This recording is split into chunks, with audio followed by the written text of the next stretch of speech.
بسم اللہ الرحمن الرحیم۔ السلام علیکم ورحمۃ اللہ وبرکاتہ۔ یمن میں ایک قبیلہ حمیر تھا۔ وہاں ایک شخص سیف بن یزن تھا۔ وہ سیف حمیری کہلاتا تھا۔ کسی زمانے میں اس کے باپ دادا اس ملک پر حکومت کرتے تھے، لیکن پھر حبشیوں نے یمن پر حملہ کیا اور اس پر قبضہ کر لیا۔ وہاں حبشیوں کی حکومت ہو گئی۔ 70 سال تک یمن حبشیوں کے قبضے میں رہا۔ جب یہ سیف بڑا ہوا تو اس کے اندر اپنے باپ دادا کا ملک آزاد کرانے کی امنگ پیدا ہوئی۔ چنانچہ اس نے ایک فوج تیار کی۔ اس فوج کے ذریعے حبشیوں پر حملہ کیا اور انہیں یمن سے بھگا دیا۔ اس طرح وہ باپ دادا کے ملک کو آزاد کرانے میں کامیاب ہو گیا اور وہاں کا بادشاہ بن گیا۔ یہ یمن عرب کا علاقہ تھا۔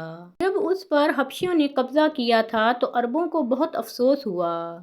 70 سال بعد جب یمن کے لوگوں نے حبشیوں کو نکال باہر کیا تو عربوں کو بہت خوشی ہوئی۔ ان کی خوشی کی ایک وجہ تو یہ تھی کہ انہی حبشیوں نے ابرہہ کے ساتھ مکہ پر چڑھائی کی تھی۔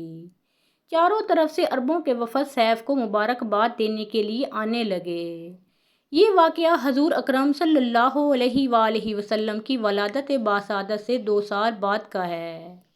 قریش کا بھی ایک وفد مبارکباد دینے کے لیے گیا۔ اس وفد کے سردار عبد المطلب تھے۔ یہ وفد جب یمن پہنچا تو سیف اپنے محل میں تھا۔ اس کے سر پر تاج تھا، سامنے تلوار رکھی تھی اور حمیری سردار اس کے دائیں بائیں بیٹھے تھے۔ سیف کو قریش کے وفد کی آمد کے بارے میں بتایا گیا۔ اسے یہ بھی بتایا گیا کہ یہ لوگ کس رتبے کے ہیں۔ اس نے ان لوگوں کو آنے کی اجازت دے دی۔ یہ وفد دربار میں پہنچا۔ عبد المطلب آگے بڑھ کر اس کے سامنے جا کھڑے ہوئے۔ انہوں نے بات کرنے کی اجازت چاہی۔ سیف نے کہا، اگر تم بادشاہوں کے سامنے بولنے کے آداب سے واقف ہو تو ہماری طرف سے اجازت ہے۔ تب حضرت عبد المطلب نے کہا، اے بادشاہ، ہم کعبہ کے خادم ہیں، اللہ کے گھر کے محافظ ہیں، ہم آپ کو مبارکباد دینے آئے ہیں۔ یمن پر حبشی حکومت ہمارے لیے بھی بوجھ بنی ہوئی تھی۔ آپ کو مبارک ہو، آپ کے اس کارنامے سے آپ کے بزرگوں کو بھی عزت ملے گی اور آنے والی نسلوں کو بھی وقار حاصل ہوگا۔ سیف ان کے الفاظ سن کر بہت خوش ہوا، بے اختیار بول اٹھا، اے شخص، تم کون ہو؟ کیا نام ہے تمہارا؟ انہوں نے کہا، میرا نام عبد المطلب بن ہاشم ہے۔ سیف نے ہاشم کا نام سن کر کہا، تب تو تم ہماری بہن کے لڑکے ہو۔ حضرت عبد المطلب کی والدہ مدینے کے قبیلے خزرج کی تھیں اور خزرج کا قبیلہ دراصل یمن کا تھا۔ اس لیے سیف نے ہاشم کا نام سن کر کہا، تب تو تم ہماری بہن کے لڑکے ہو۔ پھر اس نے کہا، ہم آپ سب کو خوش آمدید کہتے ہیں، آپ کے جذبات کی قدر کرتے ہیں۔ اس کے بعد قریش کے وفد کو سرکاری مہمان خانے میں ٹھہرا دیا گیا۔ ان کی خوب خاطر مدارت کی گئی، یہاں تک کہ 1 ماہ گزر گیا۔ 1 ماہ کی مہمان نوازی کے بعد سیف نے انہیں بلایا۔ حضرت عبد المطلب کو اپنے پاس بلا کر اس نے کہا، اے عبد المطلب، میں اپنے علم کے پوشیدہ رازوں میں سے ایک راز تمہیں بتا رہا ہوں۔ تمہارے علاوہ کوئی اور ہوتا تو میں ہرگز نہ بتاتا۔ تم اس راز کو اس وقت تک راز ہی رکھنا جب تک کہ خود اللہ تعالیٰ اس راز کو ظاہر نہ فرما دے۔ ہمارے پاس ایک پوشیدہ کتاب ہے، وہ پوشیدہ رازوں کا ایک خزانہ ہے۔ ہم دوسروں سے اس کو چھپا کر رکھتے ہیں۔ میں نے اس کتاب میں ایک بہت عظیم الشان خبر اور ایک بڑے خطرے کے بارے میں پڑھ لیا ہے اور وہ آپ کے بارے میں ہے۔ حضرت عبد المطلب یہ باتیں سن کر حد درجے حیرت زدہ ہوئے اور پکار اٹھے، میں سمجھا نہیں، آپ کہنا کیا چاہتے ہیں؟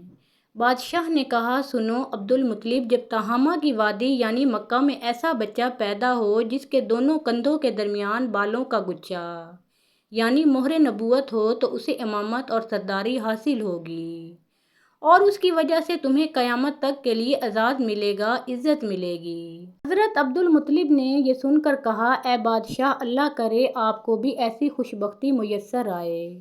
آپ کی ہیبت مجھے روک رہی ہے، ورنہ میں آپ سے پوچھتا کہ اس بچے کا زمانہ کب ہوگا۔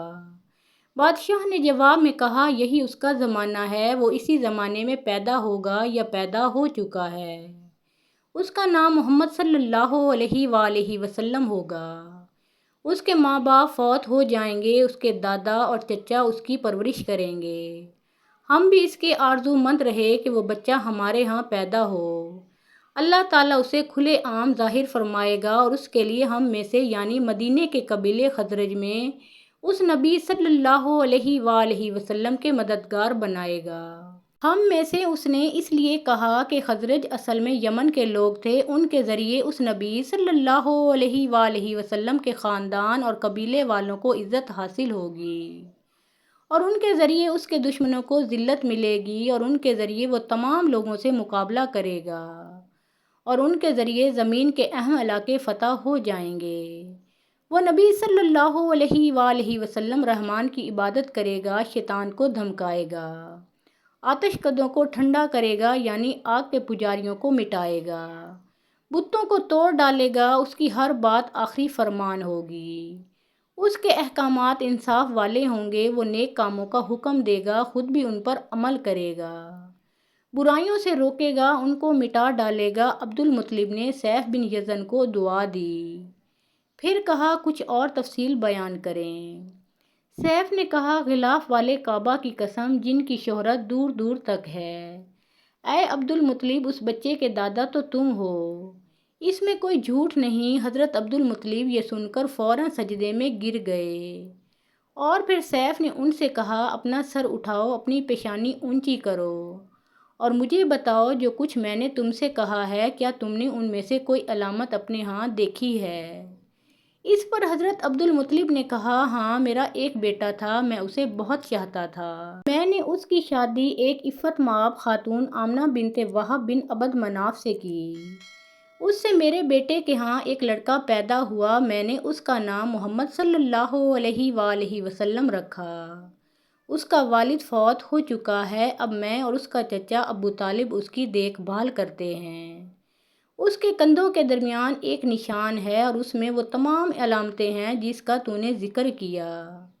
اب سیف نے ان سے کہا میں نے تمہیں جو کچھ بتایا ہے وہ واقعہ اسی طرح سے ہے، اب تم اپنے پوتے کی حفاظت کرو، اسے یہودیوں سے بچائے رکھو، اس لیے کہ وہ اس کے دشمن ہیں، یہ اور بات ہے کہ اللہ تعالیٰ ہرگز ان لوگوں کو ان پر قابو نہیں پانے دے گا، اور میں نے جو کچھ آپ کو بتایا ہے اس کا اپنے قبیلے والوں سے ذکر نہ کرنا، مجھے ڈر ہے کہ ان باتوں کی وجہ سے ان لوگوں میں حسد اور جلن نہ پیدا ہو جائے، یہ لوگ سوچ سکتے ہیں یہ عزت اور بلندی آخر انہیں کیوں ملنے والی ہے، یہ لوگ ان کے راستے میں رکاوٹیں کھڑی کریں گے، اگر یہ لوگ اس وقت تک زندہ نہ رہے تو ان کی اولادیں یہ کام کریں گی، اور اگر مجھے علم نہ ہوتا کہ عنقریب ان کی بعثت سے قبل میں اس دار فانی سے رخصت ہو جاؤں گا تو میں اپنے گھڑ سوار دستوں اور پیادہ سپاہیوں کے ساتھ یہاں سے ترک سکونت کر کے یثرب یعنی مدینہ کو اپنا دارالسلطنت بناتا، کیونکہ میں اس کتاب میں یہ بات پاتا ہوں کہ شہر یثرب ان کی سلطنت کا مرکز ہوگا، ان کی طاقت کا سرچشمہ ہوگا، ان کی مدد اور نصرت کا ٹھکانہ ہوگا، اور ان کی وفات کی جگہ ہوگی، اور انہیں دفن بھی یہیں کیا جائے گا، اور ہماری کتاب پچھلے علوم سے بھری پڑی ہے، مجھے پتہ ہے اگر میں اسی وقت ان کی عظمت کا اعلان کروں تو خود ان کے لیے اور میرے لیے خطرات پیدا ہو جائیں گے، یہ ڈر نہ ہوتا تو میں اسی وقت ان کے بارے میں یہ تمام باتیں سب کو بتا دیتا، عربوں کے سامنے ان کی سربلندی اور اونچے رتبے کی داستانیں سنا دیتا، لیکن میں نے یہ راز تمہیں بتایا ہے، تمہارے ساتھیوں میں سے بھی کسی کو نہیں بتایا۔